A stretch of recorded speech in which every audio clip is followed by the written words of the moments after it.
Okay, I think that was most people, so we can start. So happy Tuesday, everyone. Welcome to another PaleoPerk seminar. This time we have a eoPathways talk by Imran Ali, who works currently at PetroStrat in the UK. But as you will see, he had a very interesting career path as a micropaleontologist. And this talk is titled Fossils in Focus, My Career So Far in Micropaleontology. But first, briefly, the format of today's seminar, especially if you're new here. So this talk will consist of the welcome and announcements. I'm doing that right now. Then we'll have Imran's talk, which will last around 30 minutes, followed by a moderated Q&A of around 10 minutes. And after that, Imran has agreed to stay for tea time. So if you have any questions about his career path or other things, you are free to chat with him afterwards.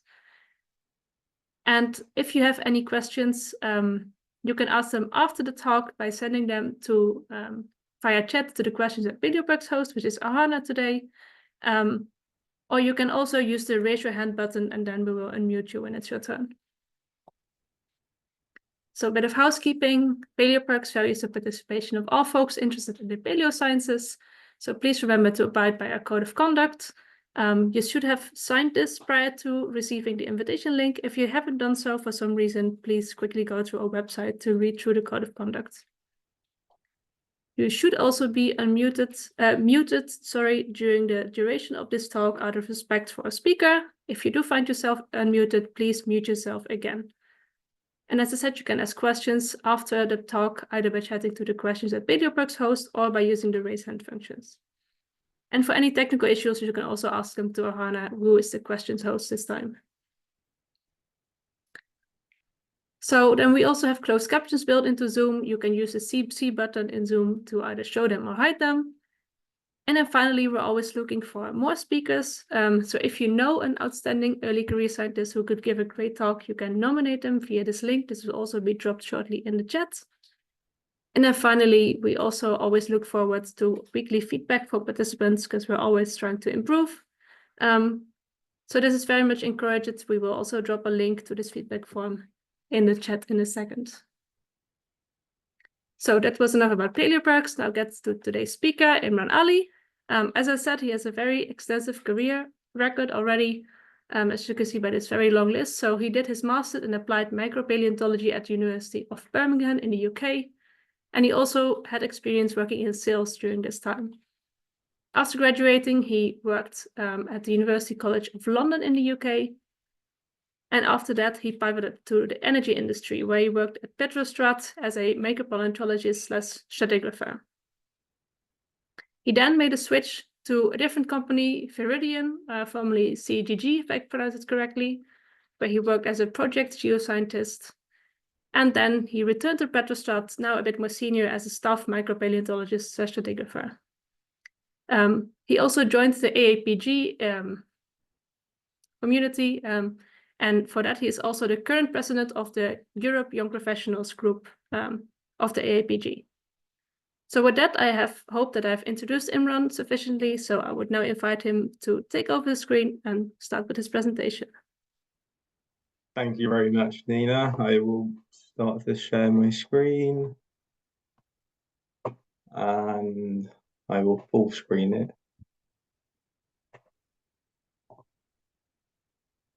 Can someone give me like the thumbs up if that's all clear and everything is showing properly? That looks good.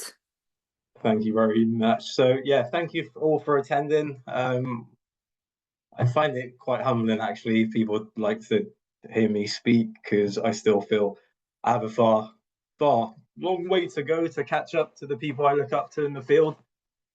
So yeah, I'm more than happy to discuss my career so far in micropaleontology. So yeah, without further ado, I will go to the next slide. So a brief introduction. I'm going to touch on these points a bit more further in the presentation, but I'm from London, born and raised there in Westminster, and I always had a fascination for dinosaurs and fossils, and I decided to initially pursue a degree in geology, where I found out the applications of micropaleontology, and I further went to study micropaleontology at the University of Birmingham, and I'll talk more about my research dissertation there, but it was early Cretaceous microfossils, mainly from the North Sea, to essentially understand how global carbon cycle perturbation, volcanic activity, tectonic activity was reflected in the biological record. But prior to joining the industry, I did work in sales. That really helped with my communication. I wouldn't say I was the communicator I am now. I used to stutter a lot and I used to get nervous and shy, especially during public speaking. That has slowly improved. It still can improve, but I'm getting there, hopefully. And yeah, at UCL, after graduating my MSc, I was fortunate enough for Bridget to hire me.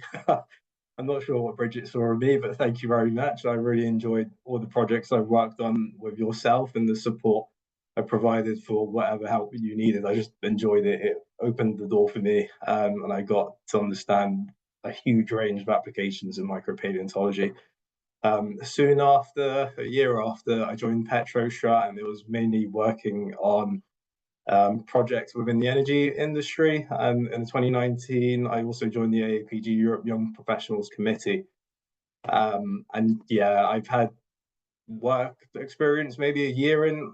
It was roughly a year in Viridian, and I returned to PetroStrat. And again, I'll keep it all transparent and why I made my decisions. And I also really like cats, so I thought I'd just throw that in there. But yes, I will continue discussing my career transparently, and yeah, any reflections I may have, the successes, rewards, some failures I had, and etc. So I guess I'll quickly the broad coverage of the experience and the things I've worked on.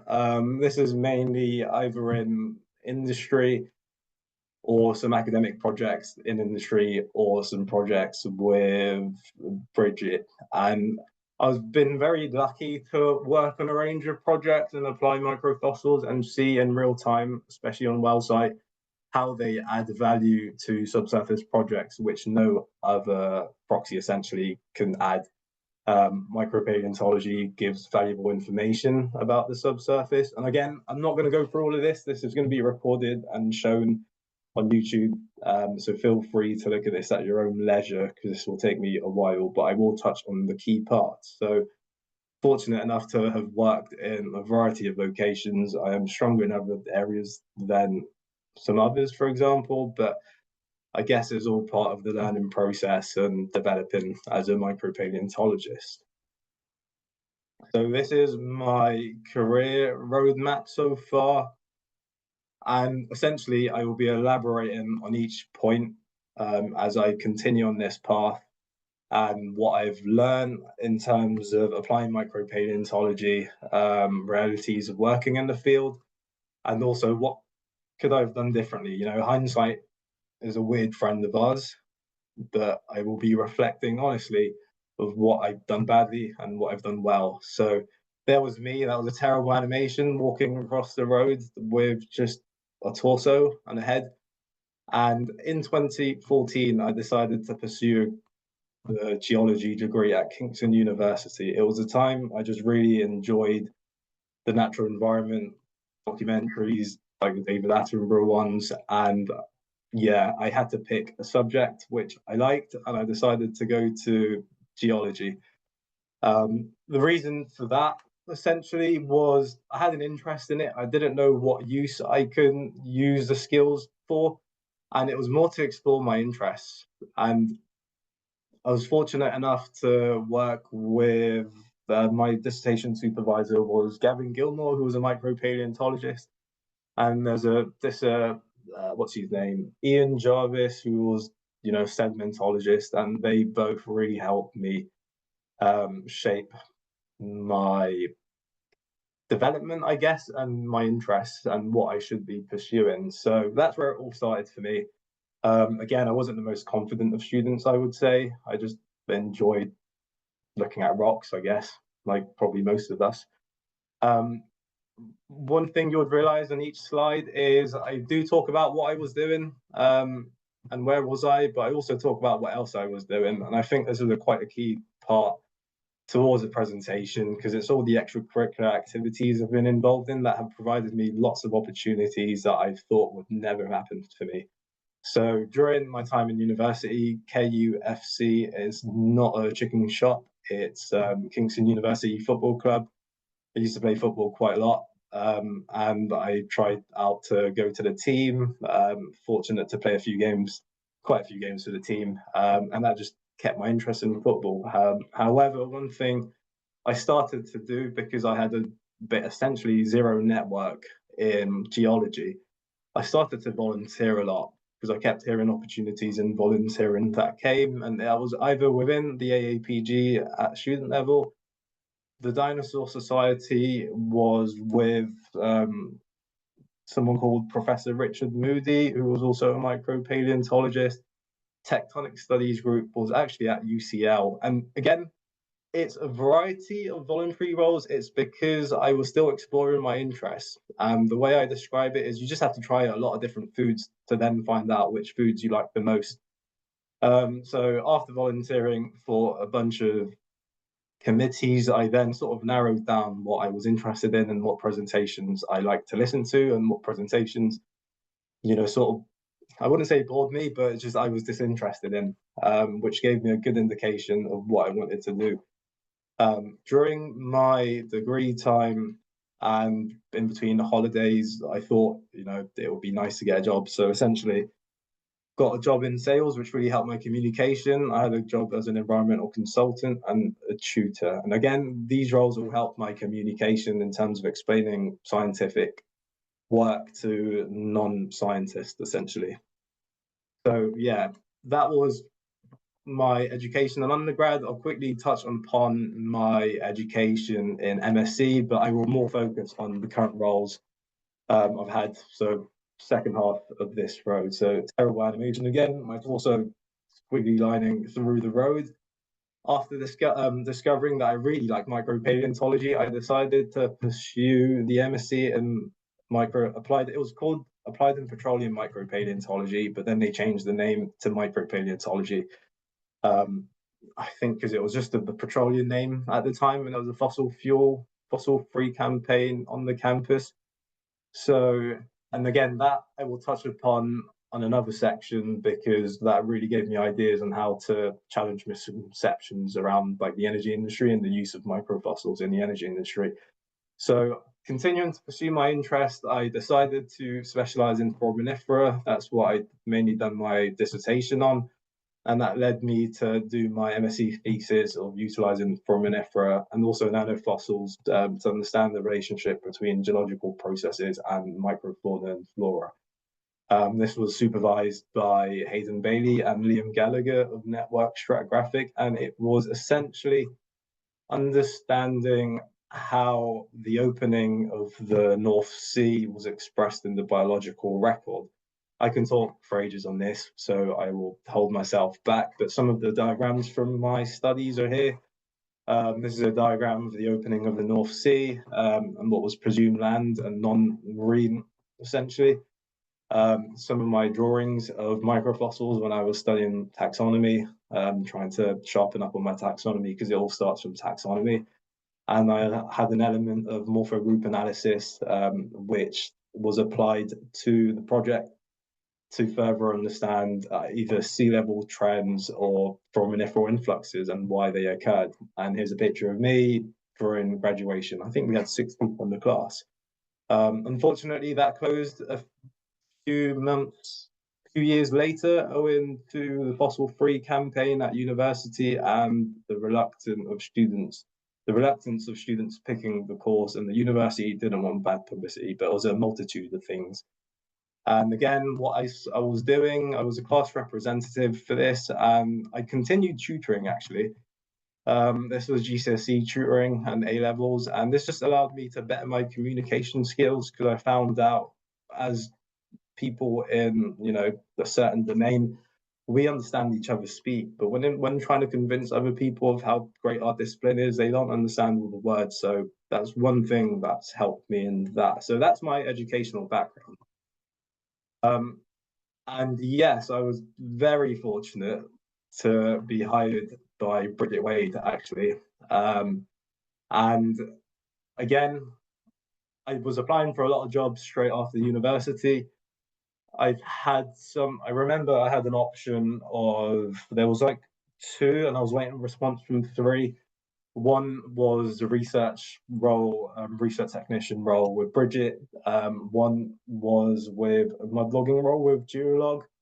One I was waiting to hear back from, I didn't get in the end, was a wireline technician with Halliburton. Obviously, at the time, I didn't know Bridget personally, but I've seen her work. I've seen everything she's done, and it was a no-brainer for me. I know I wanted to join the industry eventually, but yeah, a chance to work with Bridget, I couldn't give that up. And essentially, it was just supporting efforts in Bridget's research group. And I've just done a quick summary of here. Bridget does a lot more than this, I'm sure. But essentially, just using fossil chemistry diversity to reconstruct past ocean temperatures, productivity, lots of other things. And essentially, oh, that annoys me. I see a spelling mistake. But all this is very significant to our understanding of how marine ecosystems respond to climate change and mass extinctions, and it just really helps us understand past climatic behavior, and how, you know, we can probably sort of time travel and try to predict the future.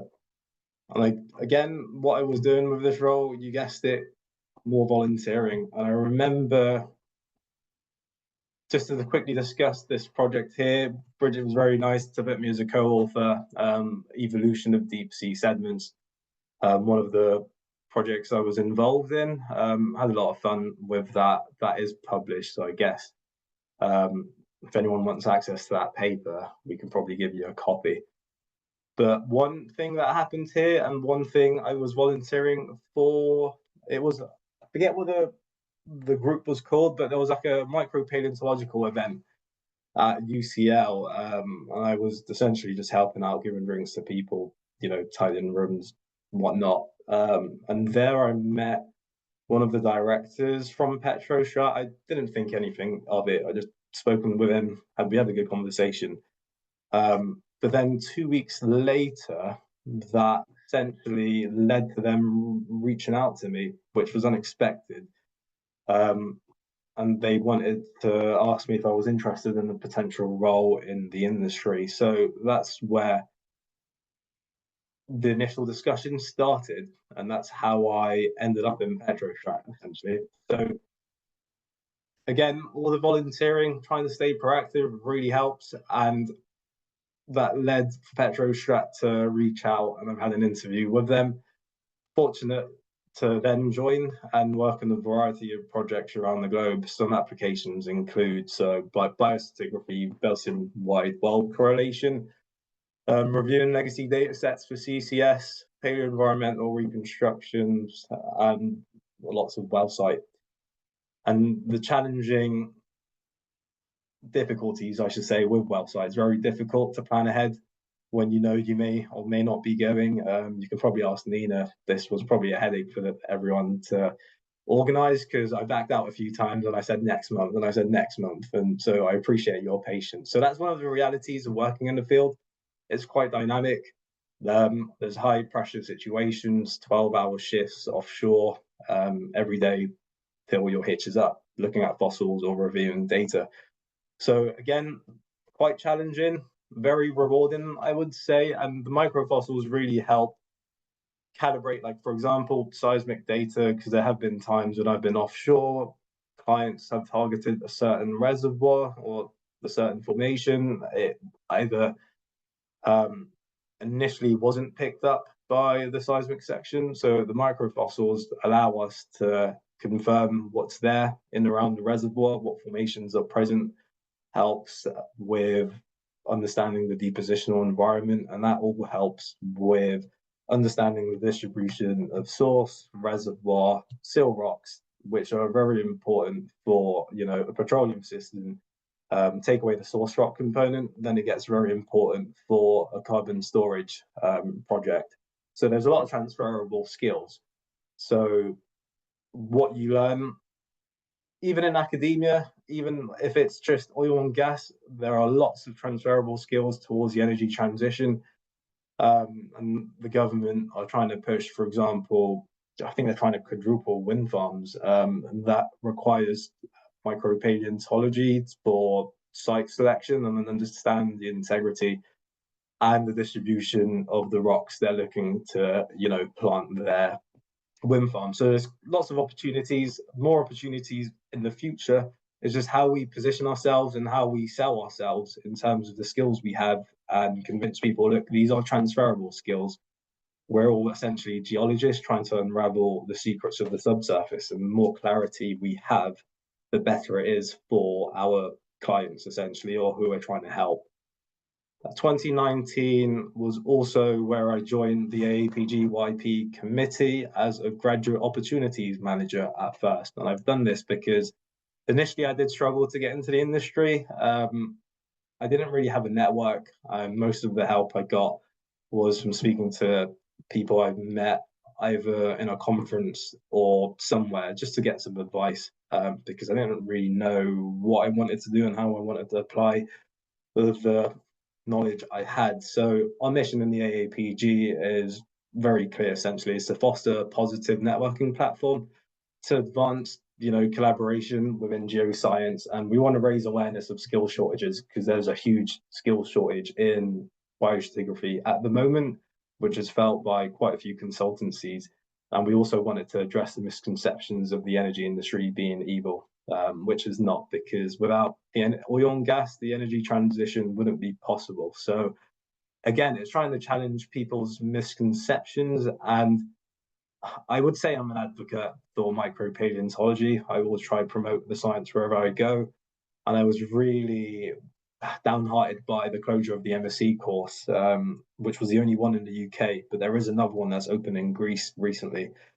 Because there was a fear of the discipline I really loved was disappearing, sort of thing, and people just promoting other geological disciplines, and micropaleontology within the industry was sort of getting drowned out. So I just wanted to combat that. So I had a lot of fun. Let me show you some pictures on the right. So this was me in West Africa doing geosteering operations, and it was like a 20 well program and well correlation, and essentially was just trying to target two sands, two reservoirs in the early Cretaceous, and delineate them and age date and understand them further just to see if they will be of commercial use. To the right here is when I had a go. So one of the smaller projects I remember with Bridget was they had computer science MSc students, and they wanted to do like this 4am tagger app, and that really caught my attention. So I really attempted that by myself. You may have heard a lot about automation and automated identifications. Fortunately, it worked a little bit, but it's not enough to replace us because microfossils are 3D, so we're safe. I don't think we need to worry. I guess if you're a thin section micropaleontologist, quite a few people are working on that already. Ian and I have published a paper on identifying planktonic foraminifera from the Oligocene a few months ago, but no one's touched residue yet. I've given it a go. It's pretty difficult. And below is the networking we try to foster with the AAPG. I'm somewhere in this picture, here and here. And again, I'm usually the only micropaleontologist at these events, so I'm always trying to spread our discipline and how amazing our project, our discipline, and how amazing they are towards projects, I should say. So yeah, lots happened for me in 2019, and I stayed in PetroStrat for 4 years, and I will discuss towards the end why I sort of left PetroStrat and also why I came back. But in 2023, I moved to Viridian, formerly CGG, and it was because I reached out to Viridian, all the volunteering and the networking I've done, I managed somehow to create some sort of network. So I had people to reach out to when I had curiosities or when I needed some help, for example. And when I see people reach out to me because I've had help and how instrumental the help was for me, I always try to help and give back to the community, and that helps with all this volunteering. So with CGG, or now Viridian, continuing to apply micropaleontology on projects around the world, so mainly biostrat, well correlations, paleo environments, review studies, reviewing legacy data sets and repurposing them for other aspects in energy, so wind farm site selection or CCS or geothermal wells even. There's quite a few opportunities in that area. I continued to my AUPG role, and I think I got the presidency role, I don't know, 2 or 3 years after I joined. And again, it really helped from having a great team. And we were able to create a Wales team to foster networking. And I think a mini career highlight for me was I was quite shaky on stage actually. Was the AAPG JESGB Business Exploration Opportunities Show, which is BIOS. Again, not many. I can't think of many micropaleontologists that were there. Maybe a few, but I was fortunate enough to represent the young professionals in the industry. Momentarily representing JESGB as well. I'm a part of AAPG. And it's just to challenge misconceptions in the industry and want to outline our mission, why we're doing things. And it's so easy for those with a wealth of experience to get caught up in what they're doing, that people sometimes forget a skills gap can occur. And some people are not picking the geosciences because they don't see a valuable or rewarding career in it, which could mean they've been either misinformed or they've had their opinions formed. And currently at the moment, there's a skill gap in stratigraphy, also in general geoscience within the industry. And it really shows with several consultancies struggling to hire. So continued my APG role. And again, it's mainly to spread the word, build my network. And one thing I'm really pleased of, it's the first time a young professionals Europe region president is a micropaleontologist. So yay for micropaleontology. So I'm pretty pleased with that. So that was 2023. I then decided to return to PetroStrat. And again, I'll discuss more in detail in the last slide because there's a diagram I'd like to talk over. And again, PetroStrat, really lovely to me. They were happy to have me back. Again, how I got the job, because I guess most people ask me, oh, how did you get in the industry, or how did you get the job in UCL? And it's mainly just to stay active, I guess.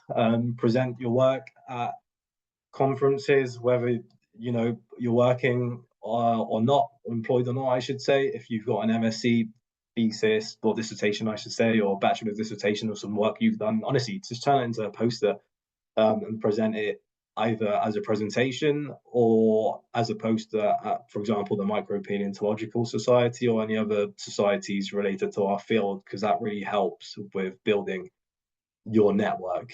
And fortunately, PetroStrat were happy to have me back, and I guess I continue to apply micropaleontology, but now I have greater clarity regarding my goals and R&D initiatives. And I guess if I go back to the roadmap a little bit, this little from 4 to 6, I guess, I probably haven't told this to anyone, but I would openly admit there was some confusion from me because I didn't know where I needed to go in my future and what I wanted to continue to progress. And I had a little bit of a dip, I should say. And I guess that's fine. We all go through stuff. We have good times, we have bad times. And one thing I tell myself is when I'm not feeling well, mentally I'm not doing well, or just feeling off, I try to spin it and I try to say, okay, this is a good thing because it's my body telling me that something with my routine or something that I am doing is not filling me. So yeah, I probably haven't admitted that to anyone, but there was a bit of confusion, which I think is okay. There'll be more senior people in this call, and I guess they can provide more information on how to deal with ups and downs. But one thing that helped me push through was the volunteering I was doing with AAPG. And again, it was more to inspire students to pursue a career either in academia or in industry to further our science. So, pick up the work from the greats, try to add to it, build to it, and further the science of micropaleontology. And some of the pictures here to the right. So the top right was the recent well site picture, recent well site project I've been on, and that was North Sea.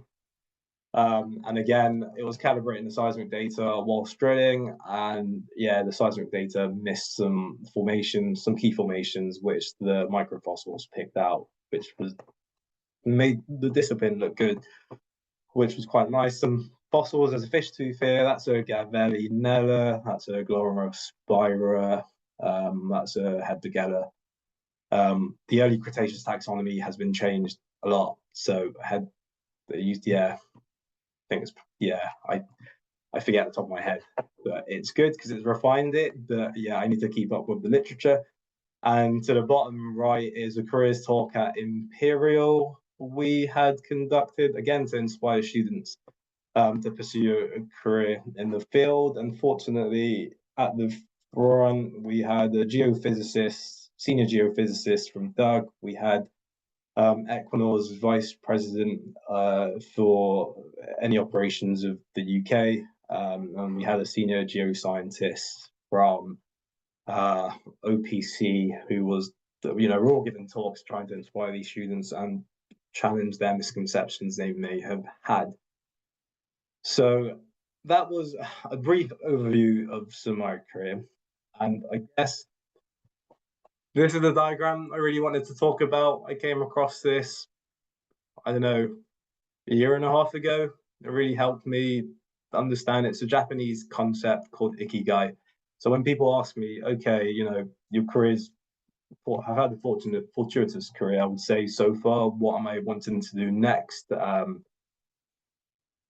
And to be fair, that confusion period I had is because I didn't know where I wanted to take the subject of micropaleontology and how I wanted to advance it. I guess over time, I was slowly getting better at applying it. But then it got to a point where, okay, I do like industrial micropaleontology, but I also like the research component of it because I genuinely have an interest in it. And I found this diagram and it talks, and I guess me going from Viridian to then PetroStrat again, I would put myself in this category. I had a profession, I had a vocation. I wouldn't say comfortable. It was more, I knew what I was doing. I was okay in some regions, like for example, the Gulf of Mexico, the North Sea. Maybe for me, it got to a point where I just felt like, okay, it seems like I'm repeating myself a little bit in terms of the work I'm doing. And I had feelings of emptiness, which honestly, I guess we all sometimes have. And I found this diagram and it, you can self-analyze yourself, which I think is very interesting. How you're feeling, where would you put yourself in this? And apparently ikigai is your purpose. So, what you can get paid for, what you like, what you're good at, and what the world needs. And then if you can combine all of those, supposedly the theory of ikigai is you should feel a bit more fulfilled. But again, ups and downs are normal in careers. I've made some mistakes offshore. I've made some good decisions offshore, and it's all part of the learning curve. As long as you reflect from the lessons and not beat yourself up too much, pick yourself up, dust yourself down, and you just go to the next hurdle, which you might jump over, you might fall over, but that's all part of the process and putting ourselves through these challenges because it feels good once you complete a major challenge. And one thing I could reference is Bridget's work. I think it was 2010 or 2011, the biostratigraphy, is that industry standard PetroStrat? I'm pretty sure that must have been super challenging to do, but everyone uses that in industry. It's industry standard. So like put yourself through difficulties, work's done, and it's there, in the record. And yeah, I still use people's work from ages ago. So I guess that's my career in a nutshell. I am looking forward to having an open discussion with everyone. And again, I'm going to keep it all transparent. And I guess the final slide is thank you for your time. I really appreciate you guys listening in. Again, I find it really humbling that people are interested in what I have to say. So that's my cat Bella on the left. I really like cats. Sadly, she passed away 2 weeks ago. She was almost 13. And again, if you guys want to reach out to me, I'm quite active on LinkedIn. That's Imran Ali Stratigrapher. Instagram is like a drone hiking page. PetroStrat's also on LinkedIn. We're always looking for, highly motivated people. So keep an eye out for any careers. And also the London AAPG is where I volunteer and also about AAPG. So yeah, thank you very much, Nina, for this opportunity. Thank you very much for this very interesting talk, Imran. Don't worry that we had to postpone this talk a few times. It was definitely worth it. So yeah, a reminder to everyone, you can either ask questions by sending them to the questions at PaleoParks host, and then we will read them out. Or you can also use the raise hand button, and then you can ask the question yourselves once we unmute you. We already have a few questions. I just want to draw attention to a comment from Matthew, who says that the Ikigai diagram looks a little bit like a forum. I don't know if that's coincidence or not.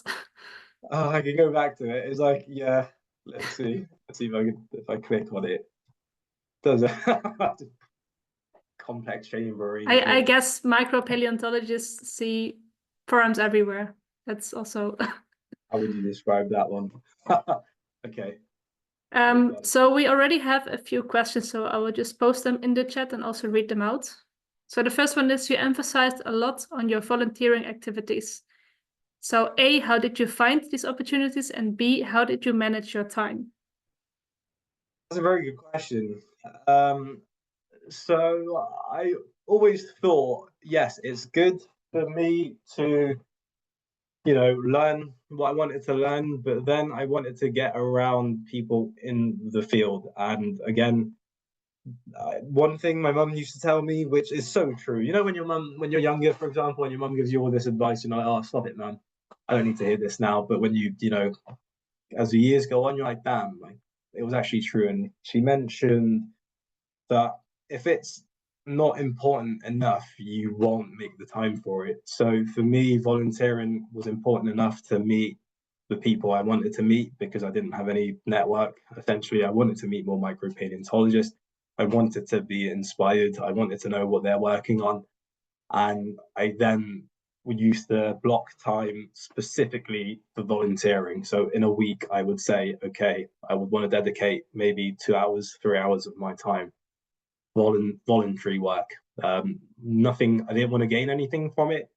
It was just me trying to make friends. As in, when I say gain anything, I didn't want to gain, like, how can I explain it? Like, I didn't really want, to take things from people. I would say it was just more to be inspired and to be surrounded by the living legends who do it currently. So that's how I would specifically use the block time for it. And the volunteering, discussing things that I would do over the volunteering, is I would leave that unchanged. That's had a huge impact.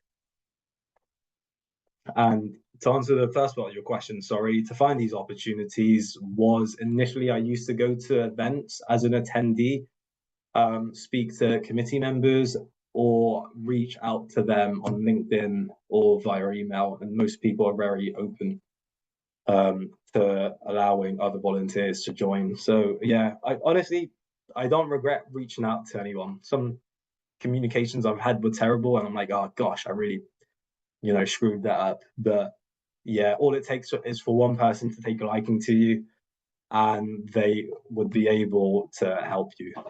So yeah, I would make time for it and just honestly reach out to people. Don't be afraid. Thank you for your answer. We have another question which asks, what does a day in the life as a PetroStrat scientist look like? That's a very good question, actually. So I go into the office and essentially, catch up with some emails, either plan my day or plan my day the prior day.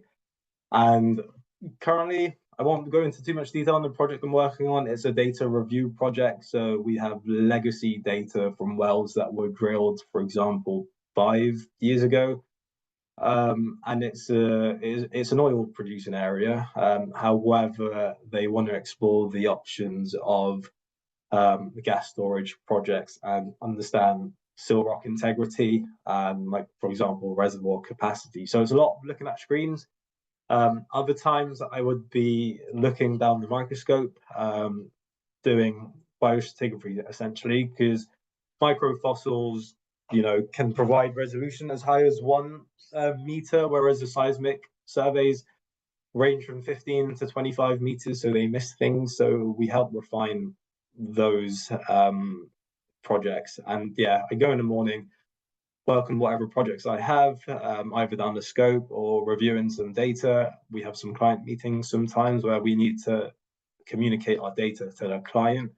Most of them are not micropaleontologists, so I try to, use whatever communication skills I've developed to spread the discipline of micropaleontology to non-micropaleontologists. So yeah, it has been an interesting learning curve, and I am still learning.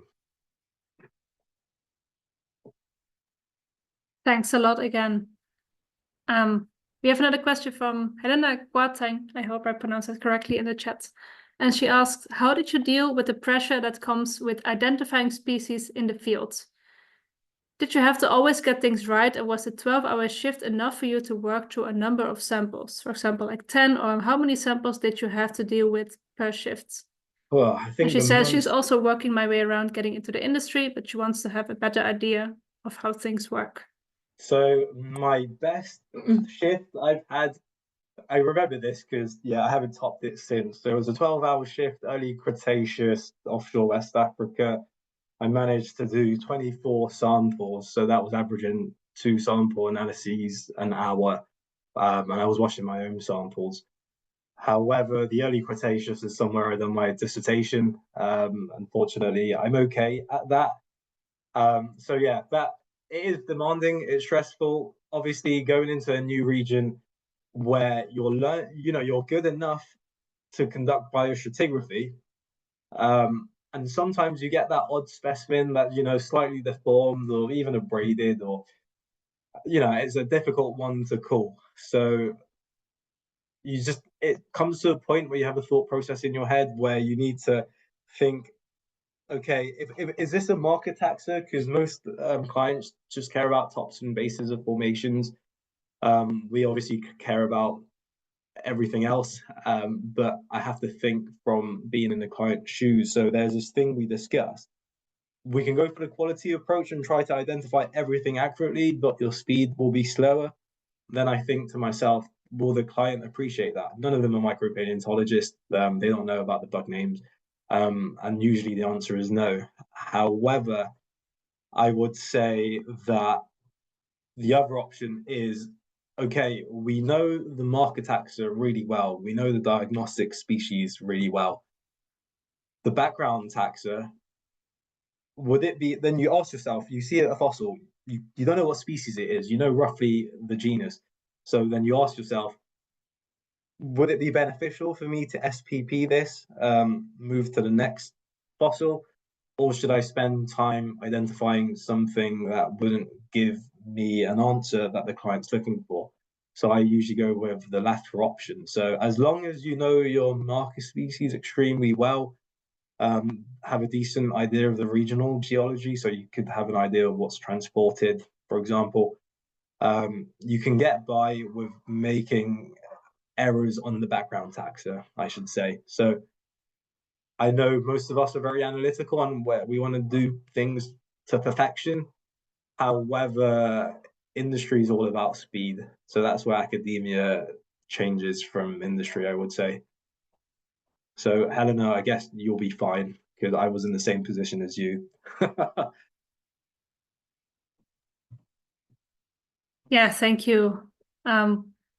So again, we have another question or a comment from Tom Digness. He says, good to see your emphasis on networking, Imran. Made all the difference for my own career in developing PetroStrat teams, both nationally and internationally, for both Chevron and Mobil in North America. Now, this is more of a comment, I guess, to everyone. Get your work in front of as many people as as many venues as possible and things will happen. So I guess that's very good advice Yes. for all the early career scientists in here. And I guess it helps twofold. So one is you continue promoting the science of micropaleontology or whatever discipline you're passionate about. The second aspect is, yeah, you're getting your name out there. People tend to work with people they know. I've had interviews where I know, for example, okay, so this is an example from, I had an interview with Bridget. There was a person who was much more qualified than me, had experience, postdoc experience.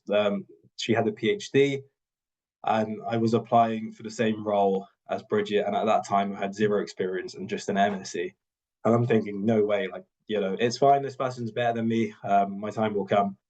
And I thought I wouldn't get it. But then Bridget decided to hire me, and after a few months I got comfortable, and I asked why. And Bridget said, I need to think about who I want to work with in terms of personality, communication, how easy someone is to work with, and communicate with. So I guess on the technical aspects, the person who was applying for the role smashed me in all departments. However, Bridget must have seen something in me. I still don't know what she thought.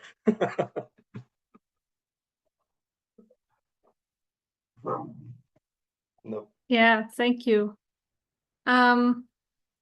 Yeah, if you have any more questions for Imran, please keep sending them. We have a few more in the chat. So here's an anonymous one that says, are there any opportunities you missed or that you wished you would have had throughout your career? Or is there any support you wish your university program had offered? I guess I wished the MSc program had more applications of micropaleontology towards the environmental sector. It was very industry focused. That's probably one of the reasons it was closed, because there was an anti-fossil fuel campaign. However, if they had an environmental monitoring aspect of that, for example, that would have helped, because there are some consultancies that use either living planktonic or benthic foraminifera to monitor environments. And I find that extremely cool. And for me to learn that now, it'll just be self-directed, but I wish we had an environmental aspect to it. And I guess the second part of the question was, or any support you wish your university program had offered. So universities do the best they can with the support they can provide, and obviously they all have a budget, and we just have to be aware of that. So they did support me as best as they could. One thing I could emphasize is, again, the networking. All it takes is one person to take a liking to you, one person to think you may have some potential, and your life's changed. Like, I don't know how many people I've shaken hands with, about hundreds. Was probably ignored several times at the beginning. I presented my poster at TMS. I remember there was a time I was extremely active, and I presented 3 years in a row, and it was a poster presentation. And then I started to funnel into like JESG, BNA, PG activities to spread our science there. And all it takes is one person to think, hang on, you're up and coming, you're a micropaleontologist, we need you in our company, and you have a contact. So all it takes is one person out of just say 500 to take a liking to you. So continue shaking those hands. Thank you, Imran. So far we have 2 more questions in the queue. So again, if there's any more questions, please send them to us or send them to the chat. Because after that, we would like to move to the tea time. So here's another question. Do you have any tips for young micropaleontologists specifically? Yes, because I say this to everyone, present your work in as many places as possible, posters, virtual conferences. If you don't have any work to present, just attend those, and speak to people who inspire you and who interest you, because all of my jobs after UCL have been either from people reaching out to me, or I've reached out to them and they've already known who I was and the work I've conducted. So one thing I done between my MSc and the role in UCL, and a little bit when I first joined PetroStrat was attend as many conferences as possible. Some can be sponsored. If you go looking for it, you'll find it. So if I was in a position as a young micropaleontologist, yeah, I would either, thinking at the top of my head, probably do like an online poster presentation at TMS, because I know they facilitate that. And yeah, and another thing, probably LinkedIn has really changed my life, actually.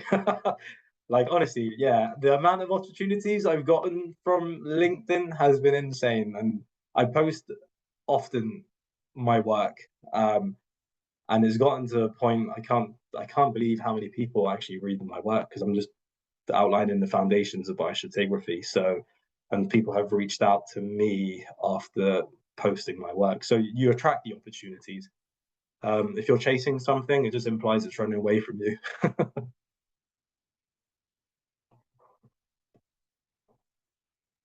Thank you for the great tips.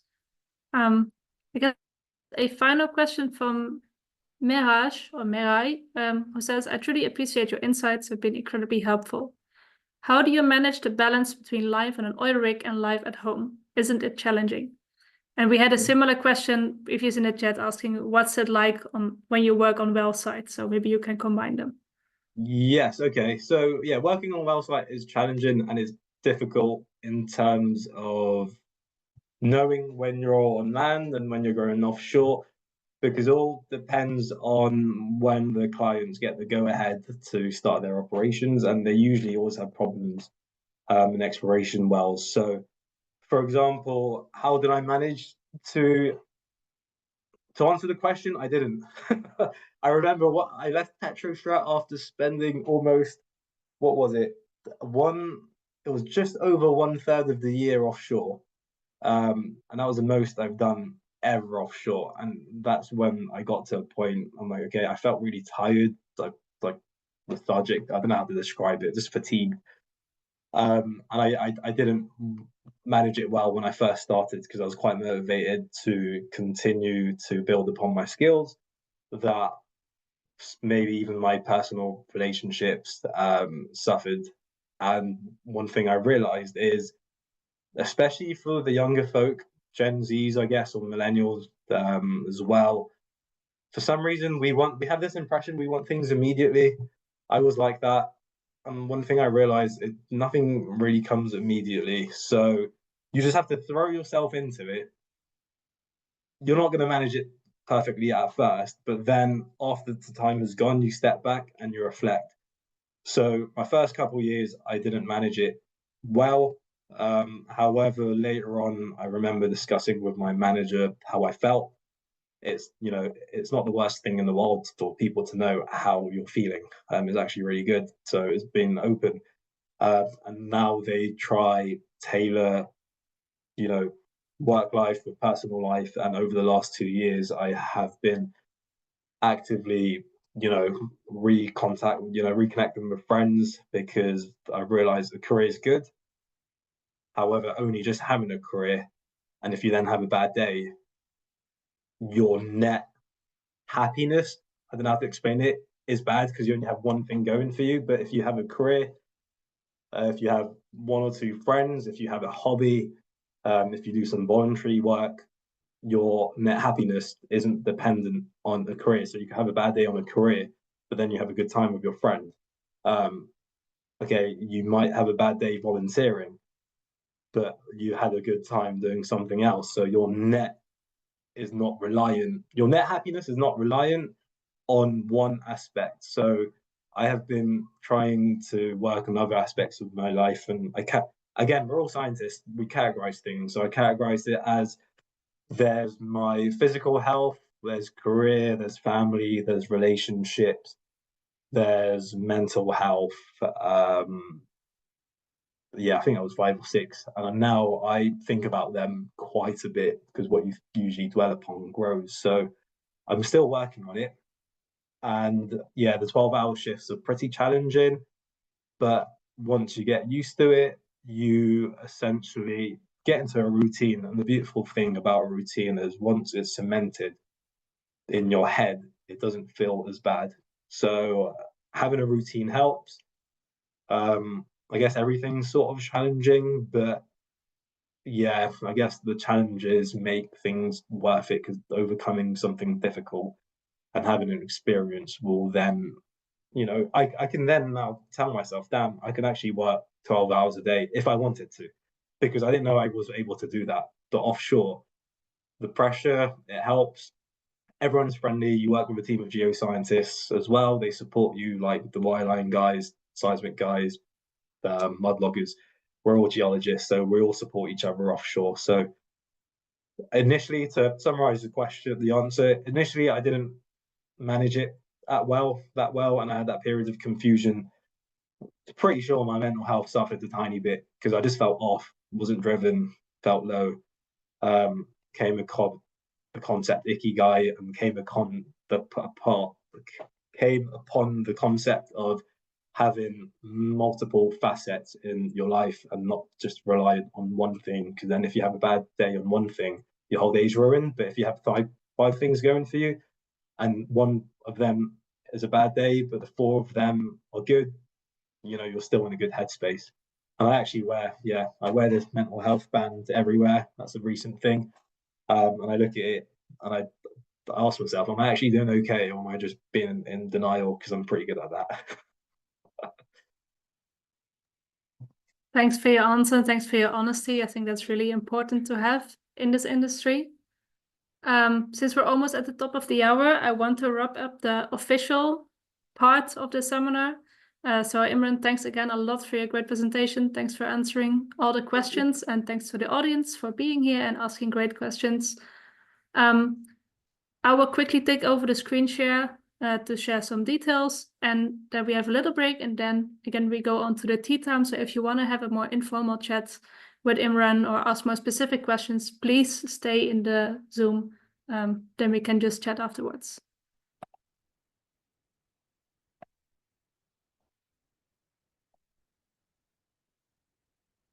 Yeah, so again, in that, wait. No. Yeah, so again, thank you for joining us. That's the correct slide. We hope that we have a next seminar next week on the 12th of November, but the speaker is yet to be announced. So please keep an eye on the email list. And otherwise, see you in 2 weeks. Then, as I said, tea time is up next. So this is an informal conversation about the talk in a relaxed setting. We always do a little icebreaker question, which today is, what is your favorite microvessel and why? So you can think about that. And yeah, now we have a 2-minute break, just enough to get some drinks. And then I'll see you in 2 minutes. Great, thank you. Thank you.